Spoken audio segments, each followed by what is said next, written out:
Have you ever been stuck taking sports pictures in a basketball gym for any other sport than basketball and wondered how to pull it off? Today I'm going to show you how.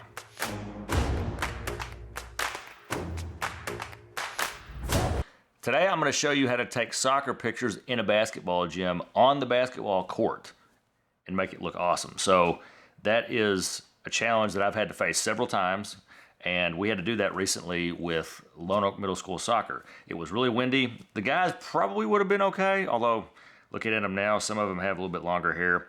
That's the main issue that you face whenever it's windy outside. Girls want their hair down a lot of times for picture day, and wind just does not allow that. So we had to come inside in the basketball gym, and because of the court, obviously that poses a lot of problems.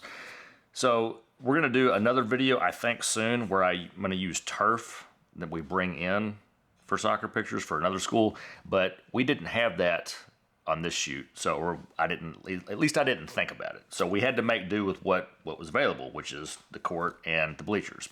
Now, thankfully, they're bleachers, even though they are plastic. Most of the time, bleachers look pretty good in the background, no matter what. I'm not gonna say always, but even when they're just generic plastic bleachers like these were, they can turn out pretty good as long as you know how to light them correctly. So we actually filmed a lot of this on location at the gym whenever we had just wrapped up the shoot. So we're gonna cut to that now so you can see live on the set basically how I set everything up, and then we'll come back in here and I'll show you how the pictures turned out. All right, so we've filmed in here before. We're doing a little bit of a different setup this time. We've got a couple more lights because we have individual setup and the team. So, but we do have the same thing as far as umbrellas. We have two 7-foot umbrellas over here. These are all FJ 400 except for the 800 on the individuals. But we have, for the team pictures that we did first, we did those back to back. We have two 7-foot umbrellas with the Fusion, and they're out a little bit wider than normal and angled in slightly. And the reason I did that is because I shot it compressed with the 70-200 backed up so I could get lower on the ground and get their reflection, because we're in the gym and these are soccer pictures, so it doesn't really translate. But because the reflection's cool, then it'll kind of help offset that, I feel like, at least. So we had them in front of the bleachers, probably, I don't know, 5 or 6 feet out, just enough so there's a little bit of separation. And then I have this lit the same way I normally do. We have the deep focus reflectors with the FJ 400s on stands at the top of the stands, angled down right to the middle, right where they were standing for the individual or for the team picture right here. Both lights are angled down probably about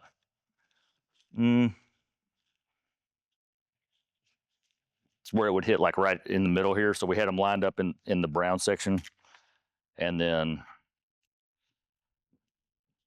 I had these about the same distance as normal, about 5 steps, and then I backed up more than normal, so I got low with the 70-200 and shot down, and I had the team 2 rows right here. So it ended up looking pretty good. We had the stands behind them, even though it's inside, still, translates a little bit to soccer, but the reflection was a cool addition that I wouldn't normally have. So, but we had those further out because the wide angle lens, normally I can have them closer, the lights here with the umbrellas, because of the distortion. But with 70-200, you have to back them up a little bit more. So that I didn't want them in the shot. And then the individuals, so we did the teams all at once. Then with the individuals, we had a fog machine over here, kind of hidden in the bleachers out of frame. I was gonna try to shoot it in the middle, but there wasn't enough room, so it was spreading out too much. So we had to put it on the side and let it come across. And then we have an FJ 400 back behind them with an amber gel. Their colors are purple and gold, but that kind of matches it's almost like a goldish orange, I guess, is their color really on their uniform. So that worked out right behind them. And then we had them stand about here with the Manny Ortiz and Beauty Dish on the FJ 800 with the boom. And so we could lower it up and raise it down real easy. I've loved that since we've gotten it, because it's made my life a lot easier than a normal C-stand would. It's kind of tough to raise up and down the whole shoot. So I shot with the same lens, 70-200 on the A7R5. Worked out really good, so we'll get them back on the computer and see what we got. Okay, so I hope that was helpful and you can see how we did everything. Now, if you want to see lighting diagrams and settings, then make sure you subscribe to me on Instagram. It's just at Matt Hernandez, and then on Patreon, also the same thing, at Matt Hernandez. But we always post, I say always, we post a couple times a week lighting diagrams and settings for different shoots, so you guys can see how we actually, not only how we set them up, but the settings and the cameras and the equipment that we use to pull off the shots that we get. So make sure you head over there to check those out. But let's look at the pictures real quick in Lightroom so you can see how those turned out. So here is the boys' team picture, and you can see I staggered them enough to where you can see both rows. Inevitably, the back row is going to be hidden a little bit, but you want to minimize that, obviously. So that's why I put the shorter kids in front. Typically, it works out pretty good. Now, a lot of times, those of you that follow me know that I shoot my team pictures with a wide-angle lens a lot, by 24 to 70. So like I said in the video, on location, we didn't do that this time. I actually used my compressed lens, my 70 to 200, which is the reason that we were able to get this look. Okay, so here's one of the girls' pictures that I shot before the guys, and you can see how bright the floor is. This definitely looks more like a basketball gym. So this is exactly what I was talking about. Now you go to the next frame, here's the boys' picture. Obviously it's not the same group, but it's down all the way on the ground and I'm more compressed. So well, actually, you know what? It may not be more compressed. Well, it is slightly. This one's 43 millimeters, this one's 48. So I feel like the further you compress it, the darker the floor is probably gonna get, to an extent anyway. I don't know that for a fact, but I know that whenever you get closer with that wide angle lens, it warps the floor, it distorts it because of the nature of the wide angle lens. Everything that's closer looks bigger, so that's why it makes the floor look more flat, is because of the way that the lens is shaped and what it's doing. So when you get compressed and get down near the ground, that's what's going to flatten it out more.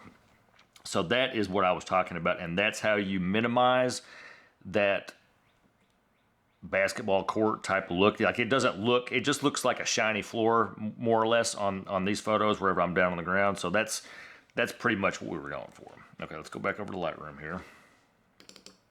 Okay, so there's that photo, and then I'm gonna hit the backslash button here so that you can see. There's the original.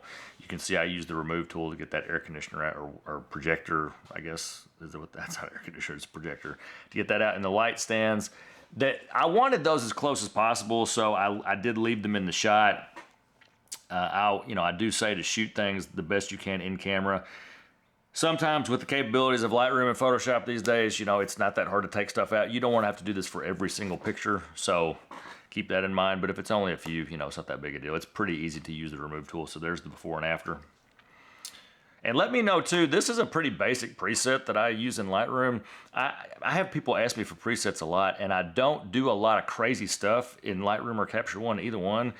But if you would be interested in purchasing something like this, let me know, because I don't have a lot of variety, a lot of different ones where I do crazy stuff to the background. Like, I know some people underexpose the background and blur it and all that stuff. I try to shoot my backgrounds the way that I want them. Now, that being said, like, this is a good example. Like, I don't always get them 100% perfect because of the circumstances, but for the most part, I don't do stuff like that to them in Lightroom, or Capture One, either one. But if you would be interested in just basically the processing, then please let me know. I mean, I could probably fix this to where we could sell it if you guys were interested. But if nobody's interested, then I don't want to go through the trouble, obviously. But so that's, there's some color grading stuff going on here though, that, and some basic, some contrast added, that kind of thing. So just let me know if you're interested in that. That was way too long, but anyway. So here's one of the girls' pictures, and I put this one in there specifically because you do see the floor. So we're trying to avoid the fact that it's on a basketball court, obviously. But to me, I put this in here because it didn't look bad. So you can see that the fog behind them. Now their colors are purple and gold. So I didn't want to use yellow. I wanted to make sure that I got more of that orange color to the backlight. So I used an amber gel for this. I love the Westcott Flexi gels, but they don't have one that's that color necessarily, so that's why I used regular sheet gels on these. Here's one standing up. I thought this one was kind of creative. Now I did get the ball a little bit sideways there, unfortunately. I try to always make sure that the logo is centered. Sometimes I miss it when you got a lot of kids. It's going to happen, but I really love this picture because it was kind of creative. These kids come up with a lot of good stuff because they see things on Instagram and TikTok constantly, good ideas for photos. So I kind of let them go with it. I showed them the basic ones and let them roll with whatever they want to do. Here's another one that looked pretty good. I didn't make that a virtual copy, so it's missing. But you can see the fog's kind of layered on this one. It's still full body, but to me that doesn't affect it at all. I think it looks great. And then here's a couple guys at the end. These are basic poses, arms crossed, and then holding the ball down. You know, simple stuff. It's not rocket science. Usually simple to me is better. When you get crazy with really elaborate poses, sometimes to me it's a little bit over the top, but I just love basic stuff like this personally. So, but I thought these turned out exceptionally well, and I was tethering to the iPad while I was shooting. The kids were seeing what I was getting and they were going crazy. So you got to be careful with that because it can make the shoot last longer. So you got to have limits. Obviously you can't go back, 30 photos and look at every single one of them. But while you're shooting, if you have them popped up there, a lot of times that does add to their experience, which is very valuable. So there's a lot to be said to that, because when they get excited on picture day and go home and, are telling their parents how awesome it was and how they can't wait to see them, if you get them done relatively quickly, that can enhance your sales, or that can increase if you get them done relatively quickly, that can increase your sales. So that's a really good tip too. I used to be very hesitant to do that kind of thing, but I've moved a lot more towards it because I really think that it does help me sell more. So, okay, well, that does it for today. I hope you guys enjoyed that. I hope you got something out of it. I'd really appreciate a like and a subscribe if you did.